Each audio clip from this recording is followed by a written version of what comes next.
Teaching is a multifaceted profession that combines the art of communication, the science of pedagogy, and the flexibility to adapt to diverse learning environments. Given that, teachers possess a lot of roles and responsibilities that have led them in facing rewards, challenges, and the other impacts of their profession. Hello! Good day, everyone! Kumustang adlaw na kadiha? Sa mga future teachers and professionals, are you still good to go? Kung dili, kaya na! Charon! So when we see teachers, grabe no, one of our role models.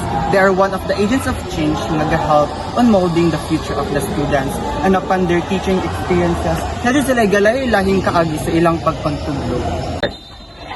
So, our task karon is to visit some of our teachers who are free or available, and we are going to interview them about their experiences in the different aspects of teaching profession. So, tara! What's up, everybody? I am Jericho P. Valandas. I will be your vlogger for today's video. So karon na ata sa Manay National High School. Ug sa karon na ata interviewon kay teacher diri a. So sa dili paglangay-langay, sa pagdugay-dugay, tara.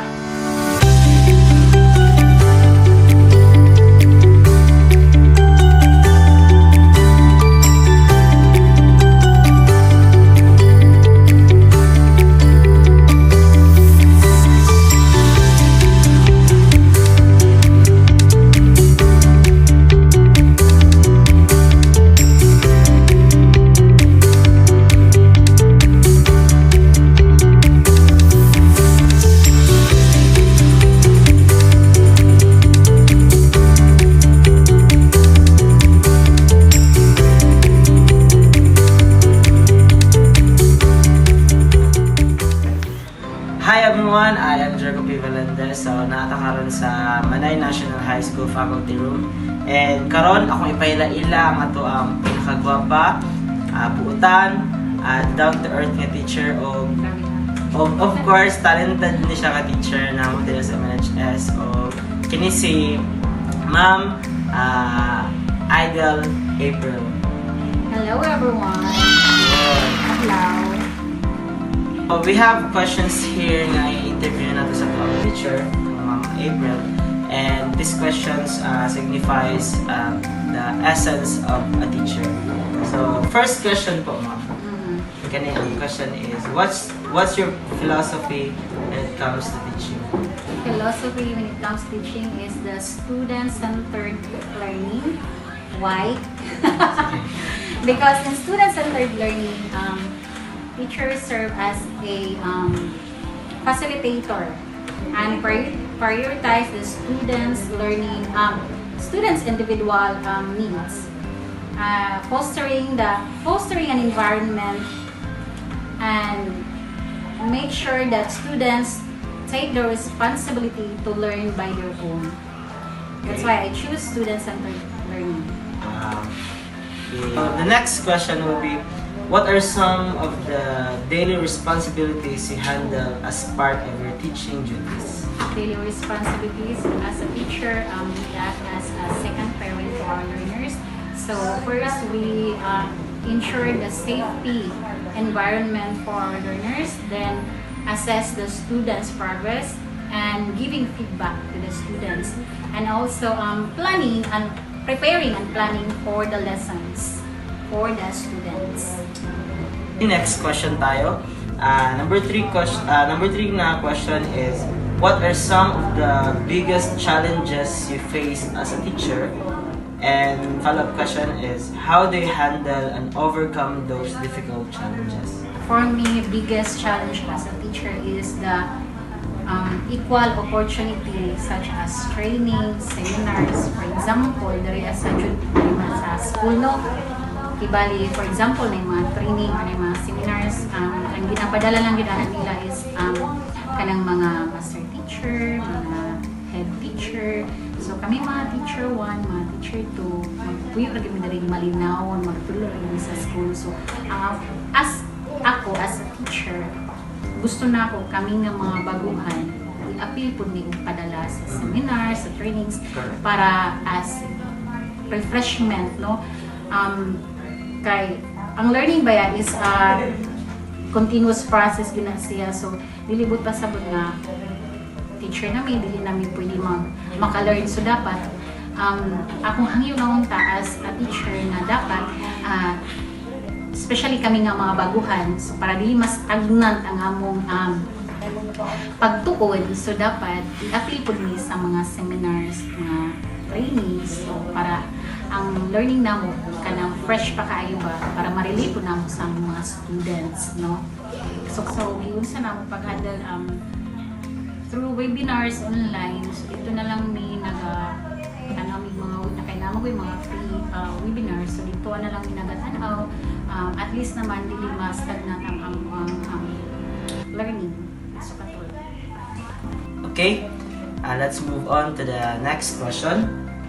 Number 4 nga question, ma'am, is what do you find most rewarding about being a teacher, and how do you measure the impact you have on your students?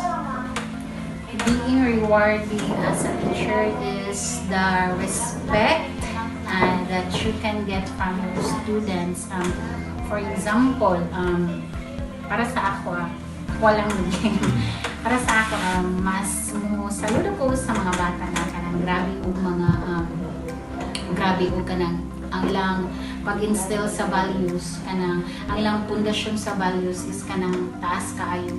Mas musaludo ka ng mga klase ng mga learners, kanang mo respeto sila biskan naka sa labas, biskan nakadiri sa sulod sa eskwelahan or sa labas sa eskwelahan, kanang makita kanila kanang biskan kanang sa gamay nga pag greet lang o good morning ma'am, malipay na jud ni ana. Kay nowadays manggod most of the students, no, labi na kanang mga bright diriya sa among school, pag makita kanila sa labas, dili mamansin, muyuko lang na sila, tapos kanang pasagdan na lang pod kay lisod pod no nga nang panamong pansin.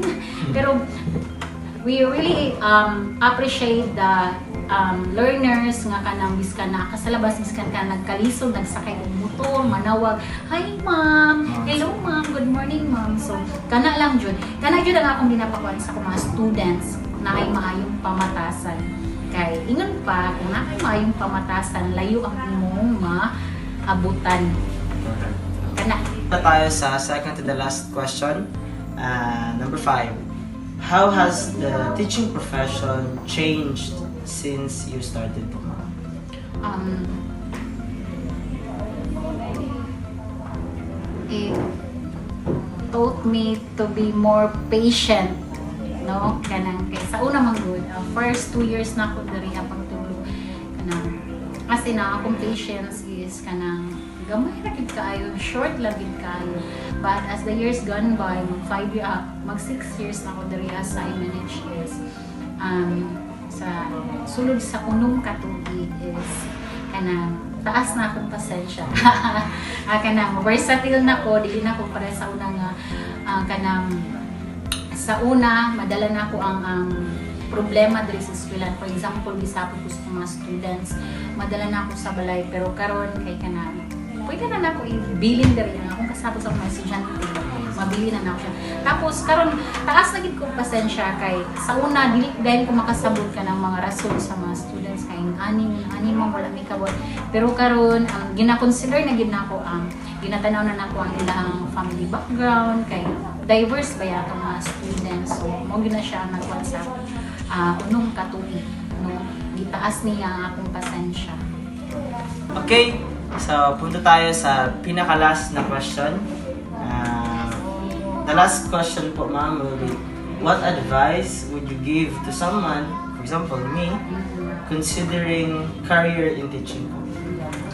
My advice is to love your job wholeheartedly. No? Biskan pa unsa na siya kagamay nga sweldo sa imong trabaho, biskan pa tiwan lang ka, no? I-love yun nimo na siya. Tapos ang kanang trabaho nimo siya na kanang murag sama nga nagtrabaho ka nga na si Kristo, no? Kanang biskan walay nagtanaw sa imuha, mulihok jud ka sa imong pagtudlo, dili nimo lang lamuon nga for example, no? Walay mag-observe sa imuha, So lamon lang nimo, tagaan lang nimo activities nga get your notebook and copy the writings on the board. So yun na nagbayang ka ng mga baguhan na teacher. No? So dili dapat ana. So biskan walay naa or walay mag-observe sa imuha. Biskan ka na ikaw lang, love your job and do your job well. Kana lang ito akong i-advise. And everything will fall into places. O di ba? Kana lang siya.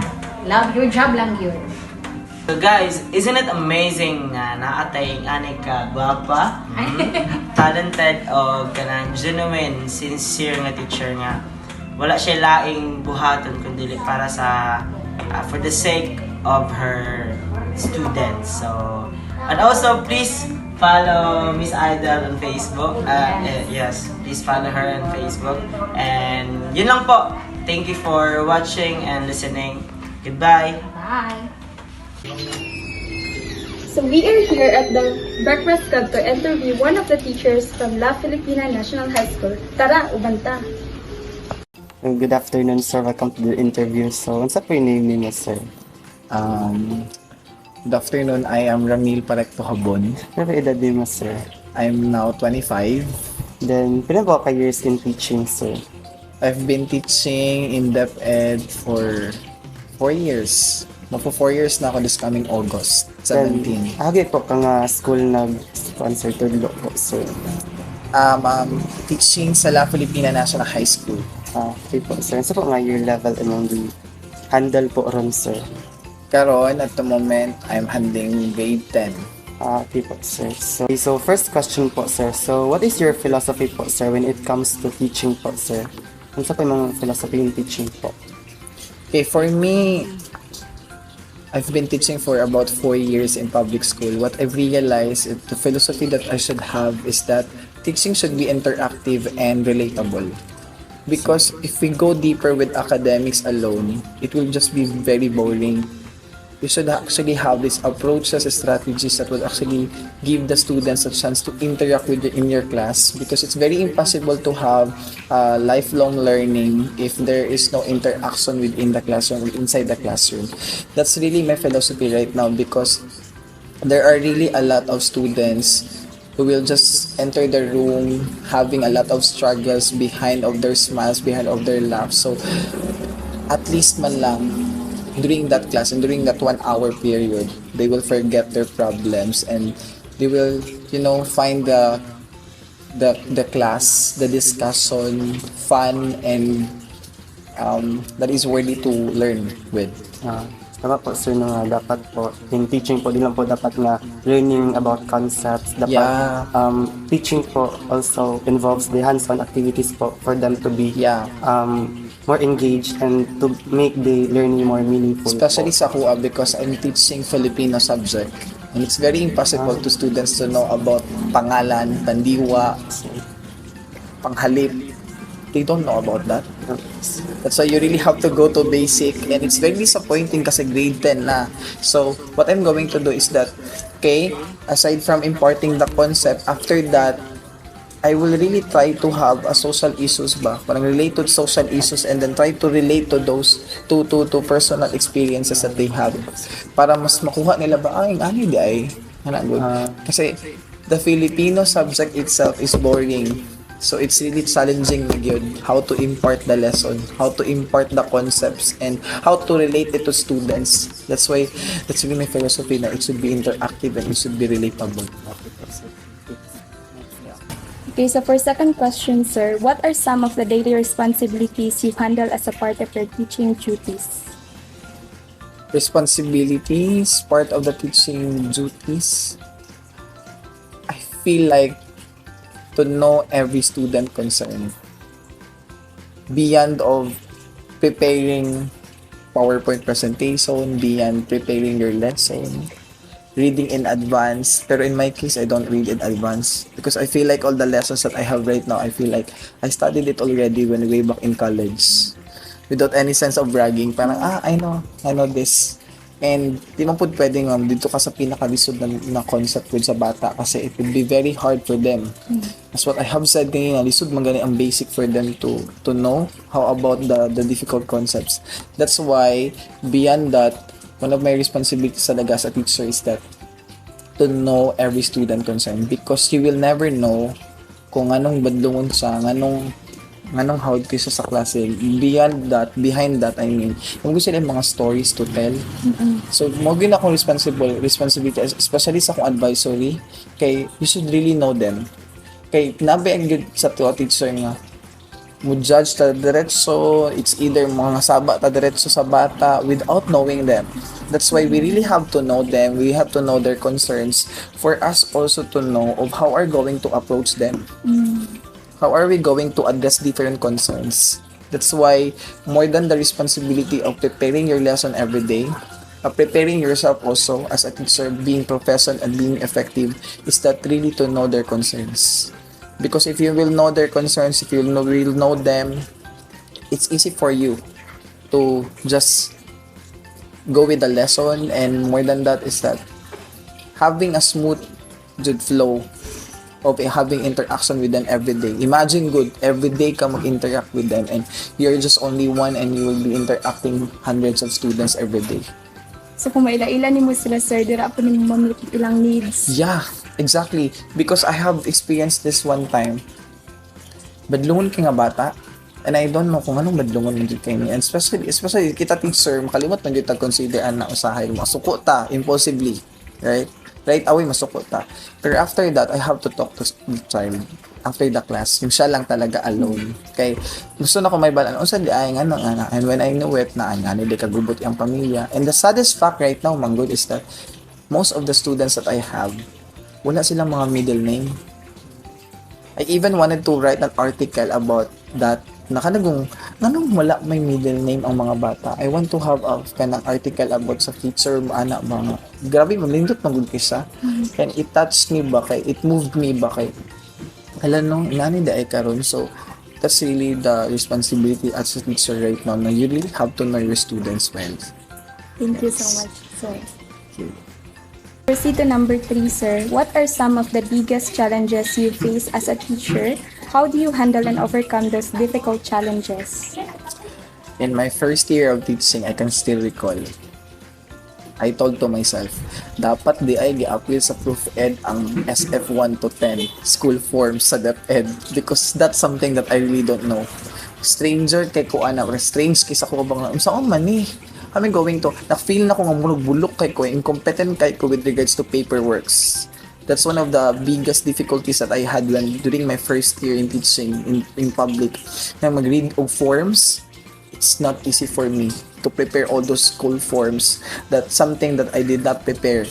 Wala gyud ako na-prepare akong self because during my on-the-job training, di man gud ana, we were not exposed with the school forms. Ana good, or nor na introduce sa wala gyud ana. That's why one of the difficulties kana paperworks, kasi paperworks jud is something jud na nga naman ni haguan ni ana good. Second is that during pandemic, I don't have any chance to meet the students face to face. Parang all the concerns you just have to communicate through Messenger, through Facebook, through text, and it's not easy. And also to verify their answers, because how are you going to know if the student budget ang nag-answer sa module na imong gihatag? Ana good, how are you going to verify it? And not everyone has this internet connection. Okay lang unta, right after they're going to pass their answers, you're going to ask them through Zoom, diba? To justify, to verify, but you cannot, because you cannot really please everyone because they don't have any internet connection. And the third now is that how to maintain your passion in teaching. I think that's really one of the difficult things that I'm still struggling right now, because every day it's really a decision to make if how am I going to teach right now, because there's no such best method to every group, to all group of students. Like kini nga group of student lahi nga method, kini nga tinuod gud na siya, and that's one thing I've realized, and that's one of the difficulties right now, because if you're going to special programs na mga klase, it would be very easy for them to get the to kanang ma-catch up ko nila diretso ang lesson, because syempre advance man sila. Pero pag abot dito sa lain na po nga lesson sa regular class, nalisod kay na para sa ila. So I think it's one of the difficult things, and sa pason mangud kay syempre as a teacher tao ba tanong. So there are a lot of struggles mangud within us na we cannot sometimes work it professionally. Kay mo gawas jud atong pagkatao ba na fragile gud ta. Ana good, and how am I going to maintain my passion here? Ako na lang good is that reminding myself that this is something I prayed for, and this is something I worked so hard long years ago. So there's no turning back.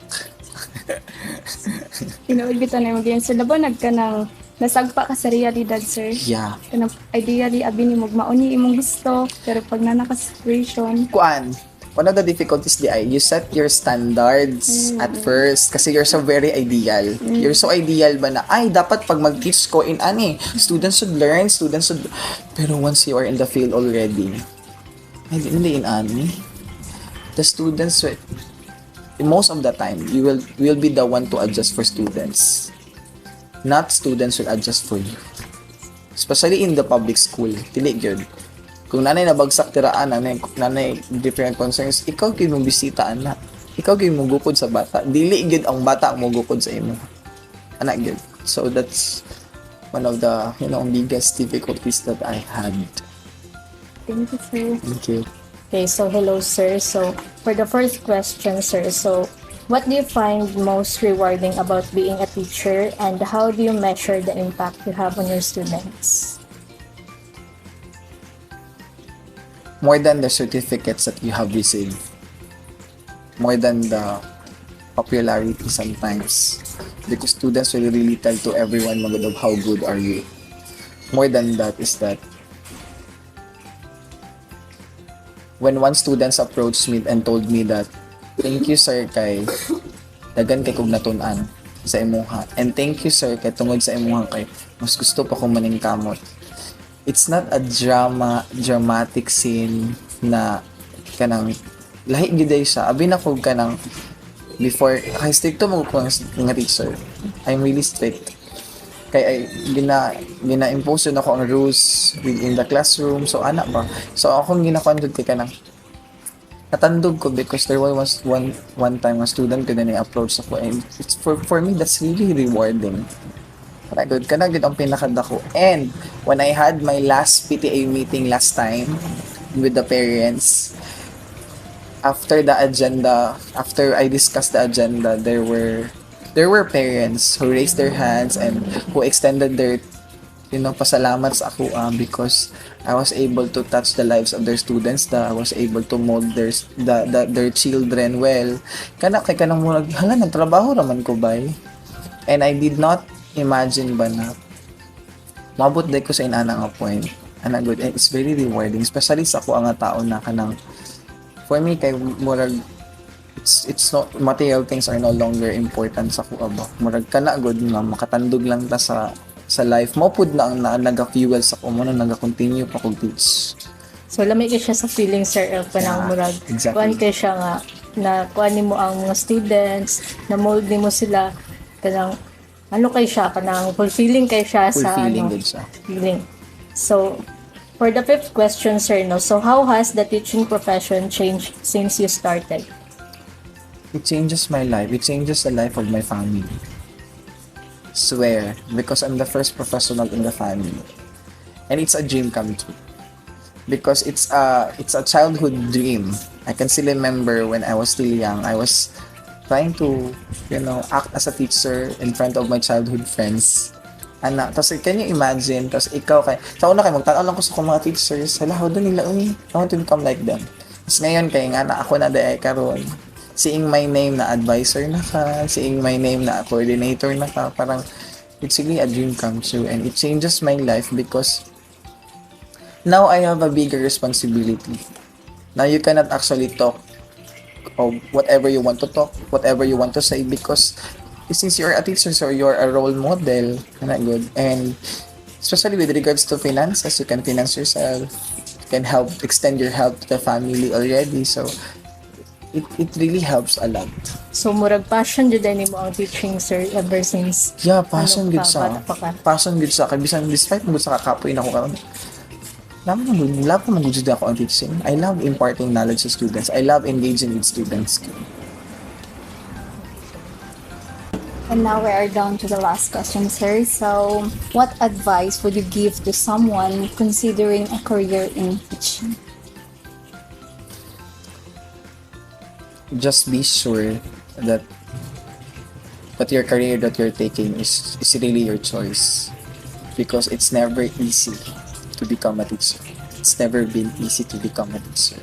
And once you are in the field already, there are a lot of things to consider. There are a lot of factors that will actually drag you down. So if you're not really passionate about teaching, if it's not really your choice, it will be very hard for you. That's why, and keep going. If it's your passion, on the other hand, if it's your passion, then just keep going and just remind yourself that you're here not just in one blink of an eye. You're here because you've been, you dealt a lot of process just to be here, and always know that this profession is something that is really special in the society, because we create professionals. Like it's really fulfilling. So, kailangan medyo magpatuloy sa inyo. Yes.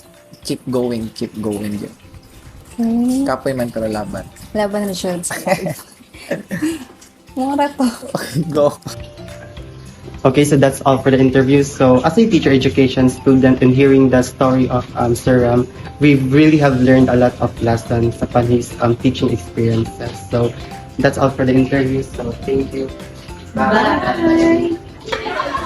So hi guys, so mo na to siya, di ba? Dili jud lalim ang mga na against tong mga teachers, right? So nakoy mga kauban karon, and then let's ask them kung unsang ilahang mga na-realize, mga nahinguha sa mga gi-interview sa akong uban nga kauban. Uy, tore day sila o mangutana tabi.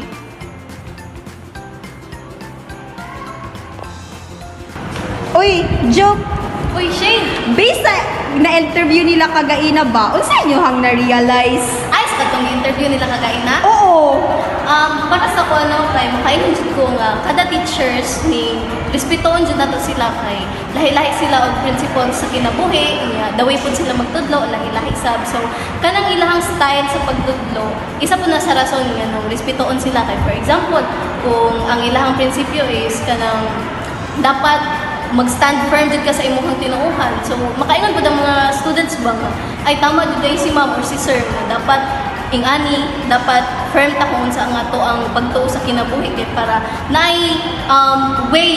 proper way dili ta maligaw sa landas kanang may halagot. Tapos isa pod sila sa contributors jud nga kung unsa ta pagdako, like kung tarong bata, isa sila sa mag-contribute sa ato ang attitudes ug sa traits as isa ka tao or isa ka individual. Ana, kamo unsa man imong na-realize or mga Ako na-realize no ay same rin po sa gingon ni Job na first is na dapat lagi ka ng respeto or ganun sila pag-handle sila mga students, and then dapat yun ang mga teachers is lagi sila yung time management, especially na pag-prepare or sabi lang na pag-disiplina po sa mga estudyante. Ikaw, pero siya ano mo rin? Kabantay ka kung i-share ka ng mga experience nila pa lang patience ba? May patience sa mga estudyante, katong mga struggle, mga challenges nila, but still, naging professional niya po sila, pero wala lagi masagda ng mga bata ba? Mas nag-focus sila sa holistic development sa mga bata, bali, murag ilahang mahalanggahan ang ilang mga professional na teacher. So, tama jud guys, no? So, maunang tagaan jud ang importansya ato ang mga teachers kay isa sila sa pwede na tumatuloy ato ang mga ginikanan